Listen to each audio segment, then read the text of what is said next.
One of the challenges of this COVID crisis is the fear of cremations and burials. Once there is a body, even family members are often too scared to come anywhere near it. Here in Surat, we are at the office of the Ekta Trust, which is providing this absolutely wonderful humanitarian service. And it is doing so irrespective of religion, of faith, just on the basis of pure humanity. I'm here with Abdul Rahman Malabari, who has been running the Ekta Trust for many years. Abdul भाई, हम अपने दर्शकों को ये समझा रहे थे कि कोविड के ज़माने में लोगों को डर लगता है बॉडी के पास आने से, और यहाँ ऐसे हालात हो गए हैं कि मॉर्चुरी में कई बारी विक्टिम्स की बॉडीज होती हैं और कोई उनको लास्ट राइट्स, अंतिम संस्कार करने के लिए तैयार नहीं होता। लेकिन आप आज के समय भी ये कर रहे हैं, और अभी हम जब आपके साथ बैठे थे आपने बताया कि एक हिंदू की डेथ हो गई है और आप उनके अंतिम संस्कार करने जा रहे हैं, तो इसके बारे में बताइए, आजकल आप क्या कर रहे हैं?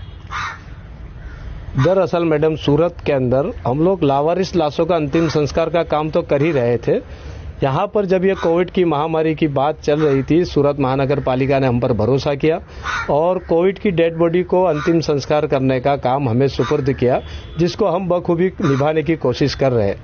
कोविड के बारे में जो मीडिया के द्वारा जनता को पता चला है, उससे एक ऐसा माहौल बन गया है कि कोई भी व्यक्ति अपने पेरेंट्स की डेड बॉडी को छूना पसंद नहीं करता।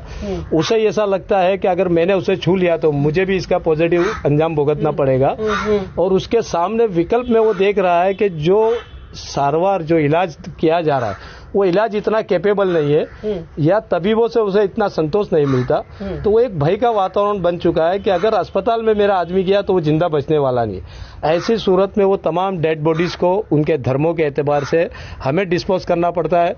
दूसरा, उनके पेरेंट्स को हम लोग सांत्वना देते हैं, और जो WHO की गाइडलाइन है, जिसका हमें एक्सपीरियंस है और हमें डेमोन्स्ट्रेशन कराकर डेप्यूटी कमिश्नर ने बताया है, उस तरह हम उसका अंतिम संस्कार कर रहे हैं। और मैं आपसे ये भी समझना चाहती हूँ, आपने बहुत एक दिल से बात बोली कि इस समय म्युनिसिपल कॉर्पोरेशन की आप मदद कर रहे हैं और आपको कोई फर्क नहीं पड़ता कि जो विक्टिम है, जिसकी डेथ हुई है, वो हिंदू हो, मुस्लिम हो, सिख हो, क्रिश्चियन हो, आप उनके विश्वास को रखते हुए, उनके धर्म को रखते हुए आप उनको उनकी फाइनल राइट्स करते हैं। जी मैडम, असल में क्या, ये दुख का समय है। मरने वाला हर व्यक्ति पहले तो वो मानवीय है, फिर वो किसी धर्म से जुड़ा हुआ है। हर धर्मों की अपनी अपनी प्रणालिका होती है, लेकिन हमने कुछ ऐसी उनके सामने WHO की गाइडलाइन के मान्य रखते हुए कुछ विगतें रखी है। मान लो कि अगर किसी मुस्लिम का डेथ हो जाए तो उसमें जो मुख्य चीजें हैं, जैसा कि नमाज का पढ़ना, दुआ का करना और कब्र में उतारते हुए उसका मट्टी उसके परिवार का डालना, ये 3 महत्व की चीजों को हम उनके परिवार को दूर रहकर करने देते हैं। उसके बाद जो हमारे पास दूसरी चीज होती है हिंदू समाज की, कि भाई मृत्यु के पार्थिव शरीर को जब अग्निदाह दिया जाता है, उस वक्त उसके परिवार की तरफ से गंगा जल दिया जाता है और एक घी का जो रहता है, थोड़ा घी का छटकाव किया जाता है। तो वो सारा इंतजाम एकता ट्रस्ट करती है। गंगा जल भी एकता ट्रस्ट के पास है, वो लोग हमारे हिंदू भाइयों ने हमें दान में दिया है। वो तमाम गंगा जल की बोतल है, हम लोग हर डेड बॉडी को मुंह में गंगा जल पिलाते हैं, उसका फोटो गिराते हैं और उसके परिवार को देते हैं, और घी का एक छोटा डिब्बा अग्निदाह देते वक्त हम लोग उसके शरीर पर छिड़कते हैं। और आपको भगवान अल्लाह बहुत दुआ देगा, बहुत आपका भला हो कि आप ऐसा मतलब दिल से काम कर रहे हैं। लेकिन मैं आपसे जरूर पूछूंगी, आपको क्या डर नहीं लगता? मैडम, डर कर अब इस देश की सेवा तो हो नहीं सकती। इस वक्त देश को हमारी जरूरत है। हम डेली हम तो वैसे डीकम्पोज डेड बॉडियां उठाते ही है, और हमारी सरकार ने हम पर भरोसा किया है, उस भरोसे को हम बनाए रखना चाहते हैं। डर लगने जैसी कोई बात हमें लगती नहीं है। आप क्या खुद प्रोटेक्शन लेते हैं? आपने बार बार कहा कि हम WHO की गाइडलाइंस को फॉलो करते हैं, तो आप लोग जब ये करने जाते हैं या आपकी संस्था करने जाती है तो पूरा PPE वगैरह पहन के जाते हैं? हाँ, हमें सूरत महानगर पालिका की तरफ से और कुछ NGO की तरफ से हमें PP किट दी गई है। हमारे पास करीबन 500 के आसपास की PP किट है। हमारे 4 सभ्य जो रहते हैं, मेंबर्स रहते हैं, वो PP किट पहनकर अंदर जाते हैं। दूसरा, हमें हर 2 दिन में हमारे सुपरिटेंडेंट जो डॉक्टर चौकसी आरएमओ चौकसी साहब है, वो हमारी ट्रीटमेंट के लिए कुछ दवाइयां देते हैं ताकि हमारे शरीर की जो ह्यूमन शक्ति है, अंदर की शक्ति बनी रहे और हमारे जो बैक्टीरिया, रोग प्रतिकारक शक्ति के बैक्टीरिया भी जीवित रहे। ऐसे वो लोग हमारा इलाज करते रहते हैं। बाकी तो सब हम मालिक पे छोड़ देते हैं। हमारा काम मानवता को जगाना है, उसका काम वो करे, हमारा काम हम करते हैं। मैं देख रही हूँ यहाँ एकता ट्रस्ट का जो दफ्तर है, आप धर्म से मुस्लिम हैं और आज आप एक हिंदू जो बॉडी है उसका अंतिम संस्कार करने जा रहे हैं और बिल्कुल सड़क के ऑपोजिट साइड एक चर्च भी मैं देख रही हूं। तो मुझे लगता है कि जहां पे भारत की बात आती है वो एकता ट्रस्ट में यहां पे इसी दिन इनकैप्सुलेट हो गई है कि धर्म से ऊपर इंसानियत है और जो लोग कोशिश करते हैं कि ऐसे वक्त पे भी हिंदू मुस्लिम के आधार पर लोगों को बांटना, आप उनका बिल्कुल ऑपोजिट रूप है। बिल्कुल बिल्कुल। मैं तो तमाम धर्म के मानने वालों से एक रिक्वेस्ट करता हूं कि कृपा करके आप अपनी धार्मिक ग्रंथ को तो पढ़ें, चाहे वो कुरान हो, गीता हो, बाइबल हो। आप किसी भी ग्रंथ को पढ़ेंगे उसमें मानवता ही सबसे उच्चतम स्थान पर है। दुख की बात यह, विडंबना इस बात की है कि हमारे धर्म के बनाने वालों ने या धर्म को संगठने वालों ने इस बात को जाहिर ही नहीं होने दिया और जिसका दुष्परिणाम हम देख रहे हैं कि इस देश के अंदर धर्म को इतनी महत्वता दी गई जबकि आज धर्म बिल्कुल बंद है। आप मुझे बताइए कौन सा ऐसा हिंदू शंकराचार्य है या कौन सा ऐसा मौलवी जो अल्लाह से या भगवान से बात कर सके कि भैया हमारे ये मंदिर क्यों बंद है या हमारी मस्जिद क्यों बंद है। किसी में कोई ताकत नहीं है, क्योंकि कोई एक ऐसी निरंकार शक्ति है जो इस विश्व को चला रहा है। उसने आज हम सब इंसानों को चैलेंज कर दिया है कि भाई आपका धर्म जो बना हुआ है वो आपके पास ही रखो, मैं जो कहूंगा वही होगा। तो मैं तमाम देशवासियों से एक विनती करता हूं, रिक्वेस्ट करता हूं, प्लीज प्लीज आप अपने धर्म को मानिए, मुझे उससे इंकार नहीं है, वो मानना भी चाहिए, लेकिन धर्म में पॉजिटिव बातें उसी को मानिए, जो बनी बनाई डाली गई है उसे ना माने। अच्छा, एक आखिरी सवाल, ये आपने काम शुरू कैसे किया? मैं आज से 33 साल पहले एक डेड बॉडी ऐसी आई थी जो मुस्लिम महिला की थी जिसका नाम सकीना बीबी था।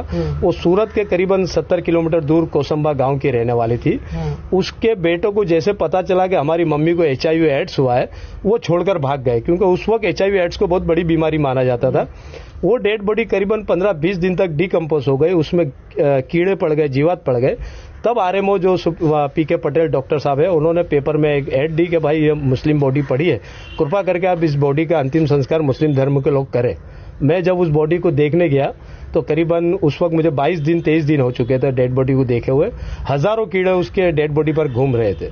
मैं मुस्लिम औरतों को लाया नहलाने के लिए, करीबन 4 औरतें आए और 4 औरतें भाग गई कि भाई नहीं, हम इसको नहीं नहला सकते। बहरहाल मैंने हमारे धर्म के बड़ों से बात की, उन्होंने कहा कि आप पानी डाल दो, कीड़े जितने निकल सकते डिटॉल डालकर साफ कर दो। उस डेड बॉडी को जब हम लोग ने अंतिम संस्कार किया, दफन विधि की, उसके बाद रात को मुझे सोते वक्त एक अजीब सा सपना आया। उसमें मैंने देखा कि वही औरत जिसका चेहरा तो मैं पहचान नहीं रहा था, वही औरत अपने एक आलीशान बगीचे में बैठी है, वो झूला झूल रही है और मुझे दूर से मुस्कुराकर हंस रही है। इसके बारे में मैंने अपने धर्म के लोग जो बड़े हैं उनसे पूछा कि ये क्या इशारा देती है, तो बोले वो ये कहना चाहती कि अब तू ये काम कर पाएगा, तूने एक आत्मा को संतुष्टि दी है, वो तुझसे बहुत खुश है और इस दुनिया को बनाने वाला मालिक भी तुझसे बहुत खुश है।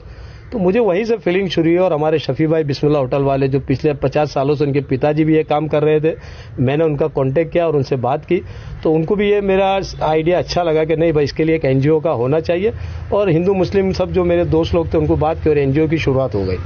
मैंने आपके दफ्तर में देखा कि आपके टेबल के पीछे हमारा झंडा है और मुझे लगा कि मुझे आपको कहना चाहिए कि मेरे लिए आपसे बड़ा राष्ट्रवाद का कोई उदाहरण नहीं। जी मैडम, मैं तो ये नहीं समझ पा रहा हूँ कि राष्ट्रवाद किसी पक्ष में होता है या किसी इंसान के कहने से होता है। मैं ऐसा मानता हूँ कि हर मानवी को कर्म योद्धा होना चाहिए, वो अपने कर्म के जरिए अपने देश का भला करे और राष्ट्रवादी खुद ही कहलाएगा। किसी के सर्टिफिकेट बांटने से कभी राष्ट्रवाद बन नहीं सकता आदमी। मैं सिर्फ आपको सलाम दे सकती हूँ। Thank you. बहुत बहुत मेरी तरफ से सलाम, दुआ, शुक्रिया, धन्यवाद कि आप ऐसे समय में एक इंसानियत के इतना बड़ा काम कर रहे हैं। धन्यवाद, thank you. And if we really want to learn a lesson, we should come here to the Ekta Trust. You can see all of the volunteers here, मेरे पीछे खड़े हैं, and they don't talk about Hindu, Muslim, Sikh, Isai. They simply provide that dignity in death at a time when even family members are not willing to do so. This is the most fiercely nationalist Indian that I have met in a long time, and I am humbled to meet him.